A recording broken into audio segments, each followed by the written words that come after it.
Mae Llywodraeth Cymru am i bob plentyn a pherson ifanc gael popeth sydd ei angen arnynt a mwynhau eu hawliau.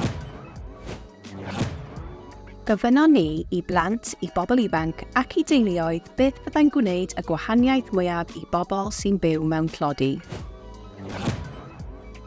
Mae eu hatebion wedi ein helpu i ysgrifennu strategaeth tlodi plant newydd i Gymru. Mae gennym 5 prif nod. Helpu gyda phethau costau isel neu am ddim i deuluoedd a sicrhau bod teuluoedd yn cael yr holl arian sydd ar gael iddynt.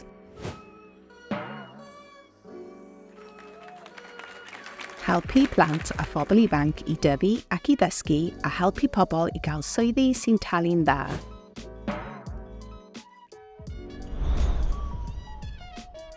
Cefnogi teuluoedd yn eu hardaloedd lleol i deimlo'n hapus ac yn iach. Gofalu bod pawb yn cael eu trin yn dda ac yn teimlo eu bod yn cael eu parchu gan eu cydweithwyr. Cefnogi sefydliadau i gydweithio mwyn gwella pethau i pobl mewn tlodi.